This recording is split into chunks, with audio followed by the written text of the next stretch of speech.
Êtes-vous prêts pour la parole de Dieu ce matin? Amen. On a eu un bon temps à Vegas. Pasteur Paul il a hâte d'être avec nous en septembre.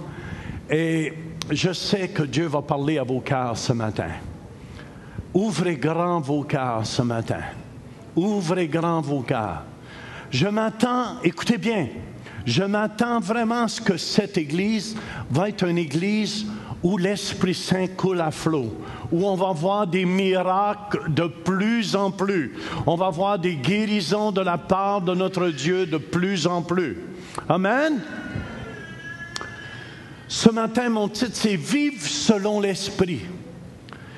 Et je veux que vous tourniez avec moi dans Romains chapitre 8 au verset 5.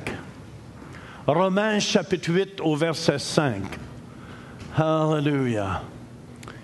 Alléluia. Alléluia. Salut les gens de Québec. Amen. Préparez-vous parce qu'il n'y a pas de distance pour être guéri. C'est les gens de Hearst, peu importe là où vous venez dans le monde entier.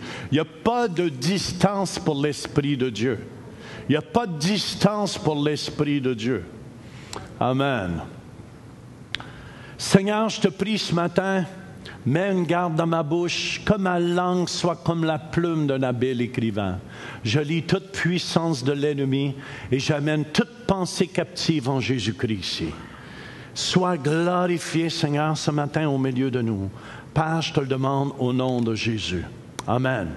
Romains chapitre 8, verset 5 nous dit « Ceux, en effet, qui vivent selon la chair s'affectionnent aux choses de la chair, tandis que ceux qui vivent selon l'Esprit s'affectionnent aux choses de l'Esprit. Et l'affection de la chair, c'est la mort, tandis que l'affection de l'Esprit, c'est la vie et la paix. Car l'affection de la chair est inimitié contre Dieu, parce qu'il ne se soumet pas à la loi de Dieu et qu'il ne le peut même pas. Or, ceux qui vivent selon la chair ne sauraient plaire à Dieu. Qui veut plaire à Dieu ici? Amen, amen. On doit apprendre à vivre selon l'Esprit de Dieu. C'est très important. Et le mot affection ici, dans le grec, veut dire avoir de la compréhension.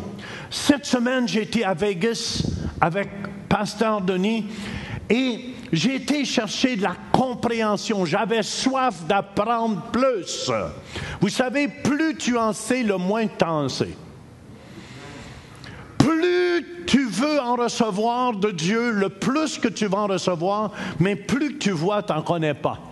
Et je me sentais comme ça cette semaine à Vegas. On a eu des prédicateurs extraordinaires où j'ai été béni. J'ai eu l'occasion aussi de partager la parole de Dieu dans un atelier là-bas. Et on a eu un bon temps.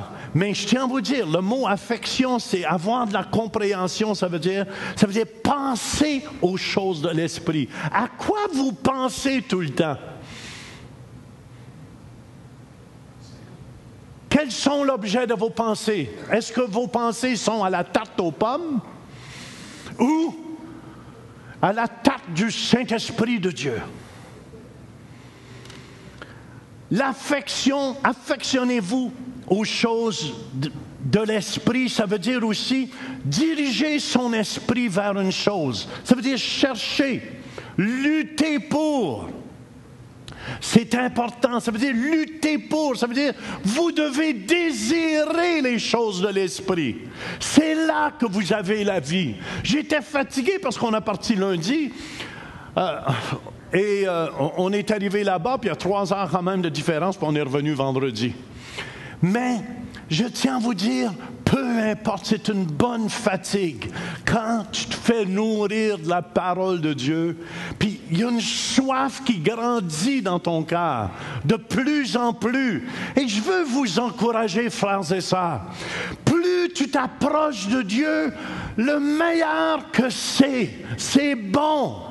Puis en passant, si vous voulez recevoir de Dieu, la Bible dit que ce sont les violents qui s'emparent du royaume de Dieu. C'est pas ceux qui disent qu'elle sera, sera. Whatever will be, will be. Non. C'est ceux qui désirent pire. C'est pour ça que Dieu dit, ce sont les violents. Je regardais ce matin, juste avant de m'en venir ici, les courseurs. Il y avait une course, je pense, de 41 km ou 42. Puis je voyais les filles qui couraient jusqu'à la fin. Ils donnaient absolument tout ce qu'il y avait pour gagner une petite médaille d'or.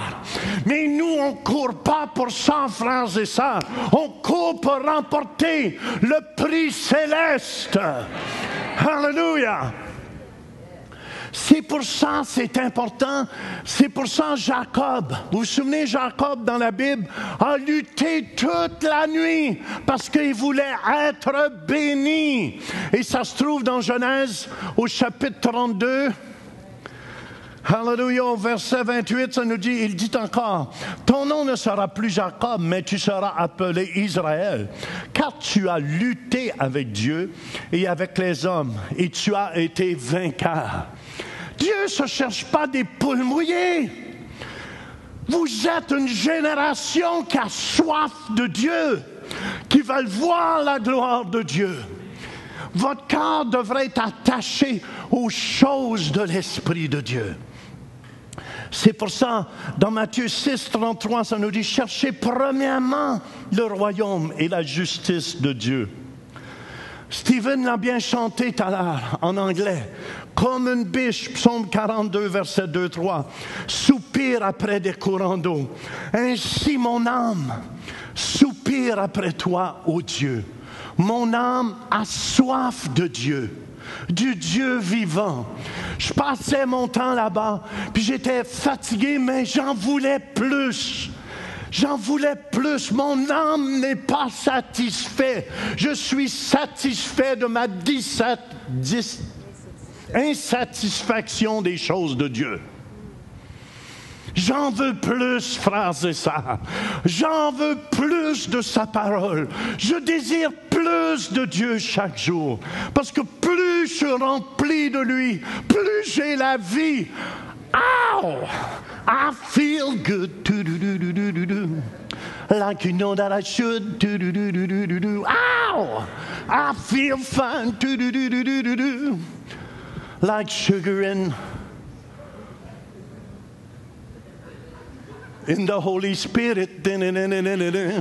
So good. Pow, pow, so fine.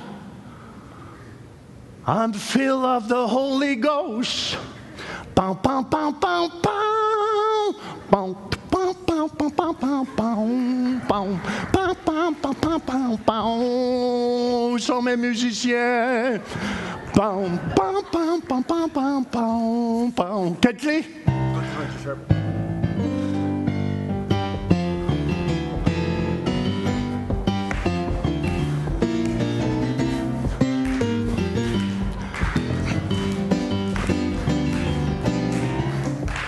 Good, so fine, I'm filled with God.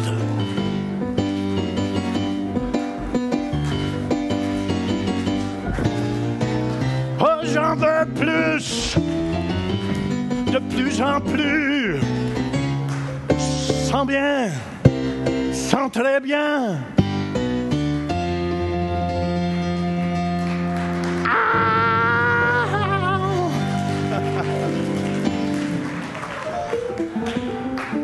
C'est pour ça, frères et sœurs, vous ne pouvez jamais être satisfait de Dieu. Alléluia! Vous devez, quand vous venez à l'église le dimanche matin, ça devrait être Yahoo!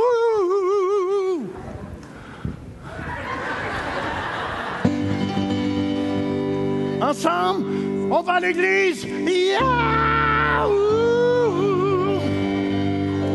Je vais entendre la parole de Dieu. Yahoo! C'est si bon, c'est si bon, c'est si grand. Je ne serai plus le même.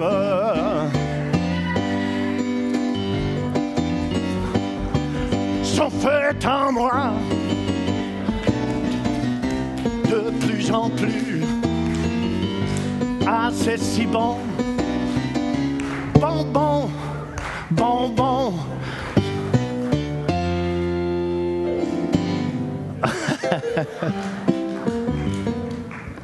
Alléluia! C'est pour ça, un jour, Jésus, le dernier jour, dans Jean 7, verset 37, il dit, le dernier jour, le grand jour de la fête, Jésus se tenant debout s'écria, si quelqu'un a soif, tu connais ce chant? Si quelqu'un a soif, viens ma femme, viens, gêne-toi pas. Elle ne savait pas qu'elle était pour chanter, mais c'est mon cœur qui te le demande, ma chérie. Si quelqu'un a soif, c'est ton... Non, c'est toi. Oui, un petit bout, juste un petit bout. Pile ton orgueil un peu. Oui, juste un bout, juste le refrain. Si quelqu'un a soif, qu'il vienne à moi. Si quelqu'un a soif, qu'il vienne à moi. De l'eau vive, je lui donnerai. De l'eau vive, je lui donnerai. Si quelqu'un a soif, qu'il vienne à moi. Si quelqu'un a soif, qu'il vienne à moi. De l'eau vive, je lui donnerai. De l'eau vive.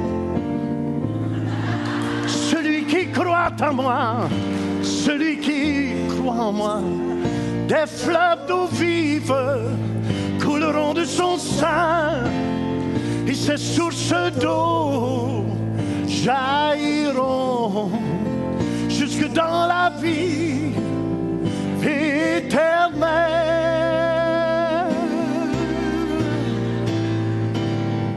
Si quelqu'un a soif, qu'il vienne à moi.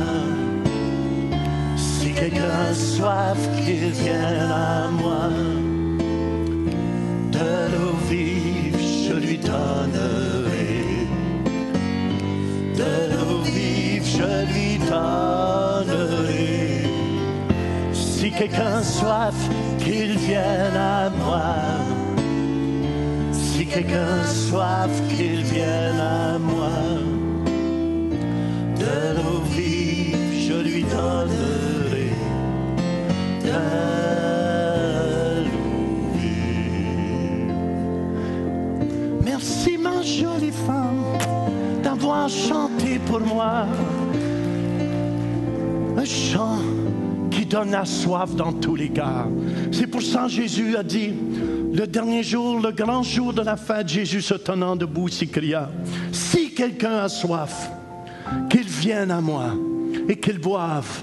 Celui qui croit en moi, des fleuves d'eau vive couleront de son sein, comme dit l'Écriture. Il dit cela de l'Esprit que devaient recevoir ceux qui croiraient en lui, car l'Esprit n'était pas encore, parce que Jésus n'avait pas encore été glorifié. Je me souviendrai toujours le jeune Kakou Sévérin, quand je prêchais à la Côte d'Ivoire à Yamoussoukro, était vide dans sa vie. Mais le feu que Dieu avait mis sur ma vie, amen, il a dit, j'ai vu de ses yeux le feu toucher tous les gens d'en avant, et quand ça l'a touché en arrière, il a été ressuscité son premier mort. Frères et sœurs, c'est le feu que je vous parle. C'est ce feu du Saint-Esprit que je vais parler à l'école biblique. C'est ce feu qui ressuscite les morts, qui fait voir les aveugles, faire entendre les sourds, parler les muets, faire marcher les paralysés. C'est ce feu que je vous parle, frères, à ceux qui croient en lui. Des fleuves d'eau vive couleront de son sein. Amen. C'est ça, vivre de l'Esprit. C'est d'être dans la parole de Dieu, de prier, de ne pas démissionner. C'est continuer d'adorer Dieu, d'être serviteur. On ne lâche pas d'être serviteur. C'est même vivre selon l'Esprit. Amen. Et il y avait un jeune là-bas qui était Banning, qui est un peu en charge de Jesus Culture, qui était là, qui prêchait, puis qui disait, Hallelujah, Vous savez, c'est important. Combien de gens ici veulent être utilisés de Dieu? Amen. Écoutez bien. Il a partagé quelque chose que j'ai trouvé tellement important. Vous savez, dans le livre de Néhémie, on bâtissait les murs.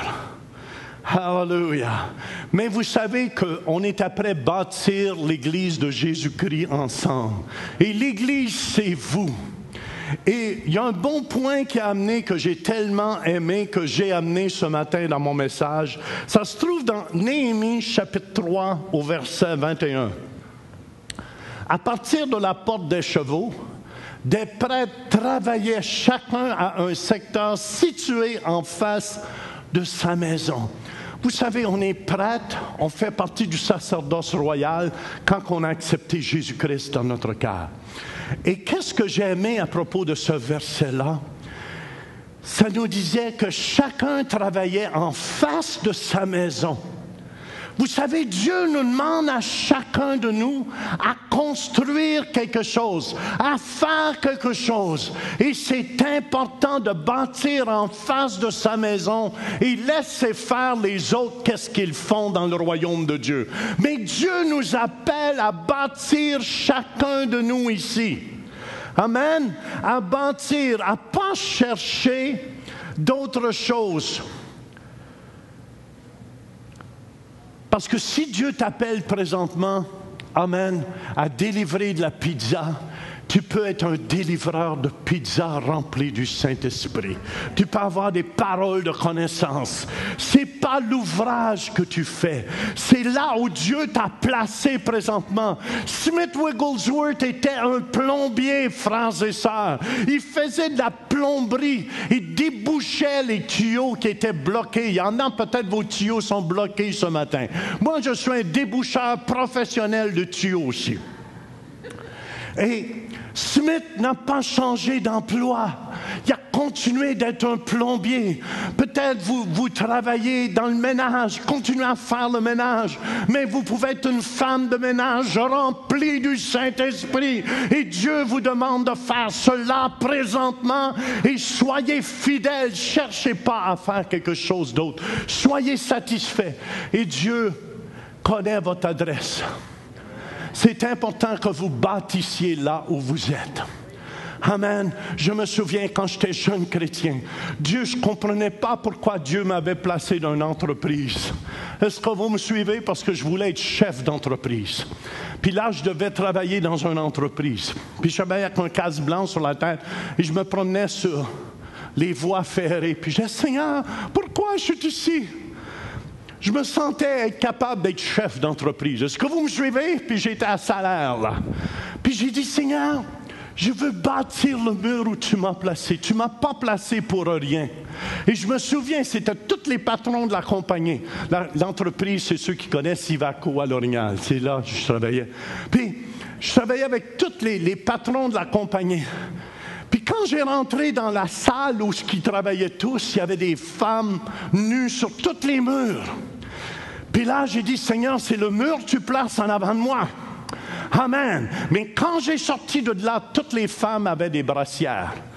Parce qu'il y avait des femmes nues sur tous les murs avec des dessins que les hommes avaient mis. Et chaque soir, Dieu m'avait placé, m'avait donné ce mur. Amen. Pour que j'amène la victoire. Et chaque soir, j'écoutais la parole de Dieu. Et je prêchais l'Évangile. Ça veut dire que j'ai bâti mon mur là où j'étais. C'est important. Cherchez pas. Alléluia. Cherchez pas. Allez travailler sur le mur du voisin quand le vote n'est même pas fini. Amen. Très, très important. 2, fais bien ce que tu fais. Fais bien ce que tu fais. Donne ton 100%. Tu donnes des billets de contravention, fais-le bien. Amen, amen. Même s'il va s'y faire après toi, alléluia. Amen. Comme ça, tu t'habitues d'être dans la guerre spirituelle. Mais fais bien, tu construis des meubles. Moi, Dieu ne m'a pas donné ce talent-là, croyez-le. J'ai de la misère à faire un carré avec du bois droit, que ça ne dépasse pas, puis je suis certain quelque part, je vais me cogner sur les clous, sur les doigts. parce que mes doigts deviennent les clous. Je ne suis pas bon, ce n'est pas moi. Mais je veux vous encourager, fais bien ce que tu fais. Fais bien. Proverbe 22, 29, si tu vois un homme habile dans son ouvrage, il se tient auprès des rois. Il ne se tient pas auprès des gens obscurs. Faites bien. Dieu vous a placé soit au gouvernement, soit dans un dépanneur, soit peu importe où qui vous a placé. Faites bien. Vous avez un mur devant vous.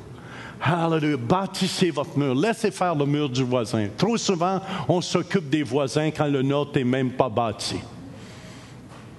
Je peux-tu avoir un amen ou un ouch?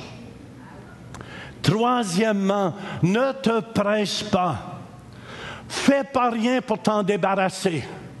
Tu fais quelque chose à l'église. Ouais, je vais aller le faire un matin, puis ça va être fini après. Non! Moi, je ne prêche pas pour m'en débarrasser ce matin. Je suis content d'amener son royaume au milieu de vous. Amen. Faites pas rien pour vous en débarrasser. Soyez fidèles dans ce que vous faites. Soyez fidèles dans ce que vous faites. 4. Réjouis-toi dans le processus de grandir. Amen. Je dis toujours aux gens, faites-vous-en pas. Il y a des gens qui disent, oh, ben pasteur, je ne suis pas rendu là encore. C'est pas grave, ça ne te donne rien de pleurer, tu ne grandiras pas plus vite. Soyez heureux là où vous êtes rendu spirituellement. Soyez heureux. Bénissez le Seigneur dans votre processus. Ne soyez pas dur avec vous-même, parce que même si tu tires sur les cheveux et tu essaies de grandir, tout ce que tu vas avoir mal, je vous garantis, vous allez avoir des maux de tête. Si on tire, bien si. Ah, c'est pour ça, tu aurais dû te peigner, hein? Non. Ah, mon Dieu, ça ne va pas. Même si Jonathan tirait sur ses cheveux, il n'a pas assez dur. Mais qu'est-ce que ça te fait? Ça te fait mal? Pas encore, mais franchement. C'est parce que je ne veux pas te faire mal. Mais même si tu tires sur les cheveux, est-ce qu'il va grandir plus vite? Non. Tu vas juste te faire mal. Dans votre processus, bénissez le Seigneur là où vous êtes rendu. Bénissez le Seigneur dans votre processus. C'est pour ça que je dis aux gens, hey, faites-vous-en pas, Dieu a l'éternité pour vous travailler. Les gens me regardent parfois, ouais, mais pasteur, Dieu n'est pas pressé, c'est vous qui êtes pressé. Bénissez le Seigneur dans votre processus de grandir. 5, faites-lui confiance. Tout fonctionne, le royaume de Dieu. Tout fonctionne par la foi. Tout fonctionne par la foi. Faites-lui confiance. Dans ton voisin, fais-y donc confiance.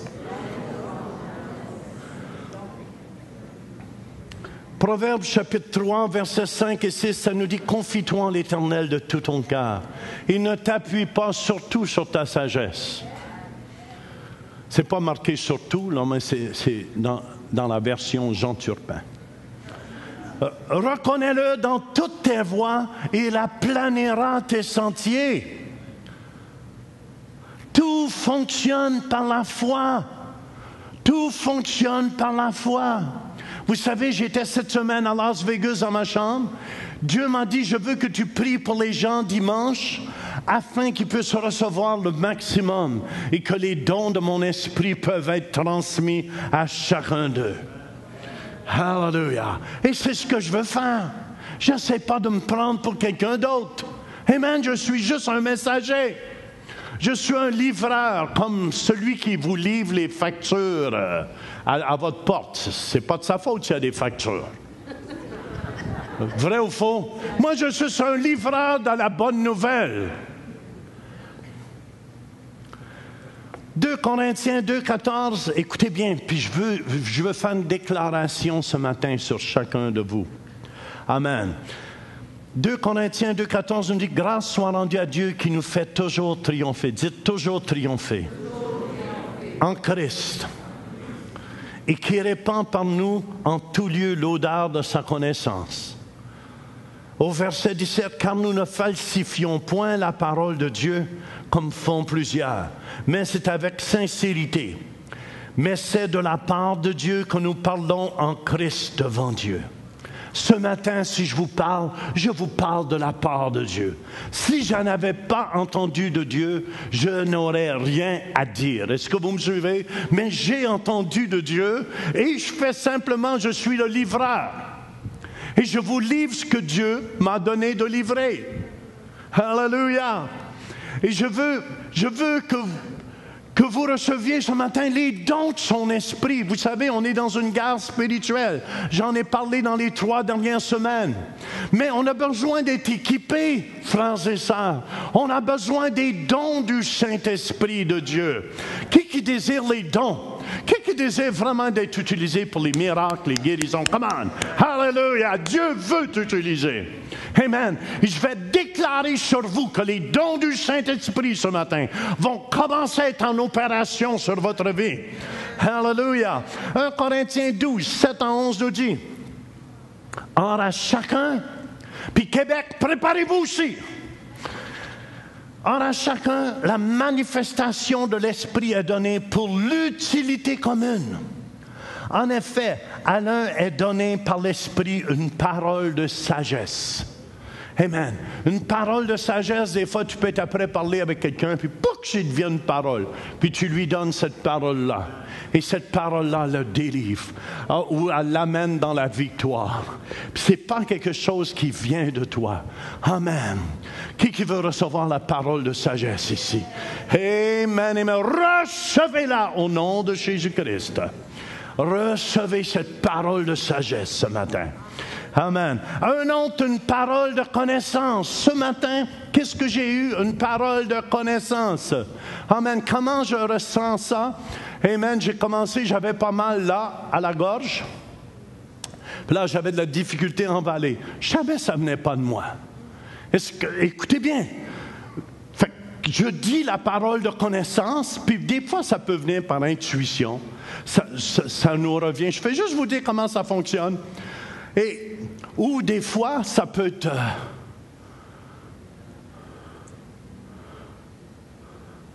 ça peut être simplement, tu es sûr que tu es sûr que tu es sûr.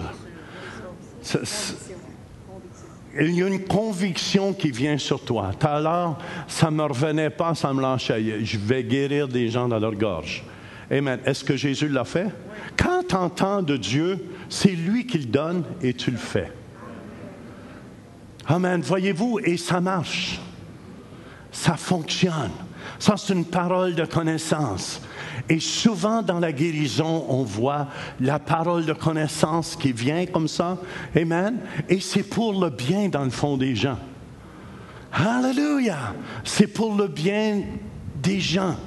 Je vous ai dit, hier j'étais après prier, hier soir chez nous, et Dieu m'a dit, il y a un curieux qui va venir ce matin. Quelqu'un qui vient juste par curiosité. Curiosité, j'aime mieux ce mot-là. Et je vais le guérir. Puis il va sortir d'ici guéri. Amen, amen, amen. Des fois, une parole de connaissance. Le premier service, j'ai eu des pieds d'oignon. Amen. Je crois que les pieds d'oignon vont être guéris. Alléluia. Pas des pieds de radis, des pieds d'oignon. Amen. Qui veut les paroles de connaissance? Écoutez bien, des fois ça peut venir. Vous êtes juste, oui, mais pasteur, je ne peux pas le pratiquer à l'église. Non, pratique-le chez vous. Vous allez être dans l'élévateur, vous allez être après travailler avec quelqu'un, puis tout d'un coup, tu as mal ici. Écoute, prenez votre chance. Là, tu peux demander à l'autre, écoute, je pense, t'aurais-tu des mots ici? Tu fais semblant de rien, là. Tu n'arrives pas. Voici ce que Dieu m'a dit. Puis là, si c'est pas Dieu qui te l'a dit, tu manques ton coup, tu as de l'air fou. Fait qu'allez-y avec humilité.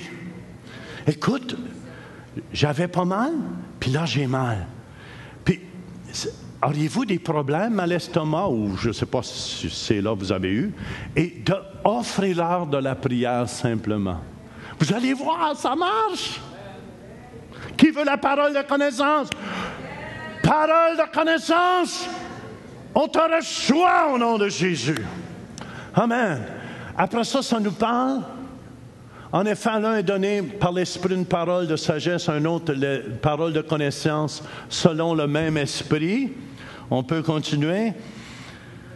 À un autre, la foi. Amen, amen. La foi, le don de la foi.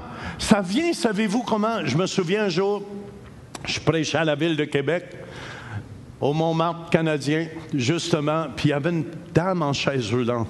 Mais le don de foi est venu sur moi. Ça veut dire, quand c'est venu sur moi, je faisais 4-5 ans qu'elle était en chaise roulante. Je savais qu'elle était pour sortir de sa chaise roulante. Demandez-moi pas comment, j'étais sûr, j'avais aucun doute. J'ai pris la main au nom de Jésus-Christ, puis elle s'est levée debout. Voyez-vous, ça c'est le don de la foi. Tu n'as absolument aucun doute que ça va fonctionner. Tout fonctionne par la foi. Qui veut le don de la foi? Seigneur, que le don de la foi soit répandu dans notre Église. Un autre, le don des guérisons. Qui veut le don des guérisons? Alléluia, Seigneur. Que ça coule ici. Je déclare que le don de guérison est en opération dans notre Église. Au nom de Jésus-Christ. Au nom de Jésus-Christ. Alléluia, alléluia. Par le même esprit. Et un autre, le don des miracles. Vous vous souvenez, ça me revenait au premier service. Il y avait un monsieur qui venait de Rockland. Il est âgé aujourd'hui, il reste dans les foyers. Mais il était broché partout. Toute sa colonne vertébrale était brochée avec de la broche. Puis je me souviens, amen, on avait prié pour lui, puis il a été guéri dans sa colonne. Ça lui faisait mal jour et nuit. Et demandez-moi pas, toutes les broches dans le dos étaient comme brisées. Ça lui faisait un mal affreux. Il ne pouvait même pas se pencher. On a prié pour lui le don des miracles. Il pouvait se pencher. Gilles. Vous vous souvenez de Gilles, hein? Amen, amen. Il se penchait, puis il n'y avait plus aucun mal. Aucun mal. Comment ça se fait? Je ne le sais pas. Amen. Il y en a d'autres, des fois, peuvent... Randy racontait ça à Vegas. Quelqu'un qui avait une plaque de fer. Une plaque de fer. Amen, amen. La plaque de fer a fondu avec les vis, parce qu'il faut les visser pour que ça se tienne. Et la personne a été guérie. Il n'y avait plus de plaque de fer. Come on, ça c'est des miracles. C'est un Dieu de miracles qu'on a. Est-ce qu'il y en a ici qui ont des plaques de fer? Amen, amen, que ça fonde au nom de Jésus. Hallelujah. Hey, tu le sais quand tu as une plaque de fer, hein? Vrai ou faux? Amen, amen, amen. Puis ça fond. Ouh! Hallelujah, hallelujah. C'est le Dieu qu'on sert. Come on. Le don des miracles. Qui veut le don des miracles? Seigneur, que le don des miracles soit en opération. Hallelujah. Un autre, la prophétie. Si tu parles, tu commences à parler, puis tu parles de la part de Dieu. Amen. Et tu ne savais même pas ce que c'était pour dire, mais tu dis, tu révèles des choses dans la vie de la personne. Tu lui dis plein de choses. Amen. Pour son bien, non pour la caler, pour son bien, pour l'édifier. Amen. Moi j'ai vu, amen, je crois, hallelujah, que ministre Jacqueline et son épouse, ils ont vraiment ce don de prophète, de prophétie de plus en plus. Avez-vous remarqué le soir qu'il avait partagé le mardi soir? Il est juste venu en avant. Puis c'est pour ça, je veux qu'il bâtisse juste le mur en avant de lui. Qui devienne un spécialiste là-dedans. Mais il est juste monté en haut puis il a demandé à notre équipe de s'avancer. Mais je vous le dis, moi, c'est pas mon... Je prophétise, mais je ne me considère pas un prophète, mais ça coulait sur moi. Je prophétisais, j'annonçais des oracles sur la vie des gens. Et, amen, la puissance de Dieu s'accomplissait. Pourquoi? Parce que je crois que le don est sur sa vie. Qui veut le don de prophétie? Recevez au nom de Jésus-Christ. Un autre, le discernement des esprits. Ça, c'est quelque chose que j'ai. Souvent, souvent je vais à quelque part, je rentre dans une nouvelle église surtout. C'est pour ça que j'ai un grand nez. C'est pour mieux vous sentir, mes enfants. Non, non. Je sens dans l'esprit qu'est-ce qui se passe. Je rentre dans une maison à quelque part un jour, Dieu m'avait envoyé chez un grand évangéliste puis sa femme. Je rentre dans la maison et je savais tout ce qui se passait spirituellement. Je savais que ça n'allait pas. Puis sa femme m'a vu puis elle le savait, que je le savais. Elle a dit, je ne voulais pas te voir. Mais c'est ça le discernement des esprits. Des fois, je l'ai. Pour la foule au complet, qu'est-ce qui se passe dans l'assemblée? Ça, c'est le discernement des esprits. Parfois, vous pouvez l'avoir. Tout d'un coup, tu te sens bien, puis tu rentres à quelque part, puis soit tu te sens écrasé. Ah, c'est pas toi, ça! C'est qu'est-ce qu'ils vivent là? Fait que moi, je suis habitué. À ce temps, quand je vois ça, je dis, Seigneur, il y a des problèmes ici. Touche-les. Mais là, va-t'en pas là, puis dire, il y a des problèmes ici. J'ai le discernement des esprits. Qu'est-ce qui se passe? Les gens vont se fermer. Est-ce que vous me suivez? Soyez délicats. Je me souviens quand j'étais cet évangéliste-là, puis sa femme, ça m'a pris un jour avant de le dire. Mais quand ça a sorti, il y a eu la délivrance qui a été accomplie. Amen. Qui veut le discernement des esprits? Comme ça, écoutez bien, moi c'est fort chez moi, si vous me mentez, je le sais. Je vais faire semblant de rien, mais j'ai le goût de vous dire menteur. Il y a une lumière orange qui s'allume au rouge. Bip, bip, bip, bip, menteur, menteur, menteur. Et la personne pense, ah, tout est beau, menteur. Le discernement des esprits, c'est pour aider les gens. Amen. Qui veut le discernement des esprits? Père, au nom de Jésus-Christ, je relâche ces dons du Saint-Esprit au milieu de nous. Au nom de Jésus-Christ. Amen. Un autre, la diversité des langues. Quand je prie en langue, j'ai mon langage naturel. Qu'est-ce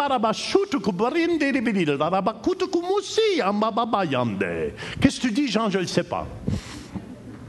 Mais parfois, j'ai vu, on connaît un peu notre langage en langue. Hein? Vrai ou faux, ceux qui prient en langue. Puis tout d'un coup, des fois, un autre langage embarque dessus, au complet. Moi, un jour, je commence à prier en d'autres langues, mais là, ce n'était pas mon langage naturel. Et il y avait quelqu'un de l'Inde. Et j'ai parlé un dialecte en Inde. La dame pensait que je voulais l'impressionner, mais je ne parlais pas ce dialecte-là. Est-ce que vous me suivez? Je parlais son langage à elle. J'ai demandé, j'étais curieux de savoir, qu'est-ce que je dis? Elle a dit, tu dis de bénir tout le monde, de bénir tout le peuple. Ah! J'ai parlé dans un dialecte. Amen. Diversité des langues. Seigneur, qui veut? J'y veux toutes, moi. Je suis gourmand. Au nom de Jésus, recevez. Un autre, l'interprétation des langues. Alléluia, alléluia. Des fois, tu es prêt à prier en langue, puis tu peux dire les mêmes paroles, mais c'est d'un ton différent, c'est comme un ton de guerre. Comme baracharabaruto comprende. Puis d'autres fois, est-ce que vous savez, tu peux dire à quelqu'un que tu l'aimes de différents tons, et ça va vouloir dire différentes choses? Si tu dis à ta femme, monsieur, je t'aime, elle va savoir que l'amour n'est pas tout réel. Vrai ou faux? Si tu lui dis, chérie, je t'apprécie tellement. Je suis tellement content ce matin de te chanter si quelqu'un a soif. Même si tu n'attendais, si tu ne t'attendais pas de chanter. Je suis tellement content. Je suis ton héros.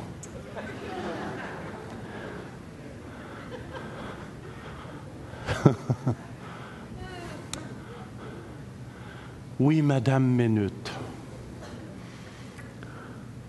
L'interprétation. Un seul et même esprit opère toutes ces choses, les distribuant à chacun en particulier comme il veut. Alléluia. C'est pour ça, ce matin, aspirez au don du Saint-Esprit. Je vous le dis, j'aime ça quand je suis utilisé de Dieu. J'aime ça! Il y a un monsieur qui est venu par curiosité ce matin. Vous allez voir, vous allez être guéri. C'est pour ça, dans 1 Timothée, au chapitre, je termine avec ça, chapitre 4, au verset 14, ça nous dit, « Ne néglige pas le don qui est en toi et qui t'a été donné par prophétie avec l'imposition des mains de l'assemblée des anciens. Occupe-toi de ces choses, donne-toi tout entier à elles, afin que tes progrès soient évidents pour tous. Veille sur toi-même et sur ton enseignement. Persévère dans ces choses, car en agissant ainsi, tu te sauveras toi-même et tu en sauveras ceux qui t'écoutent. » Hallelujah. Ça vous aide-tu ce matin?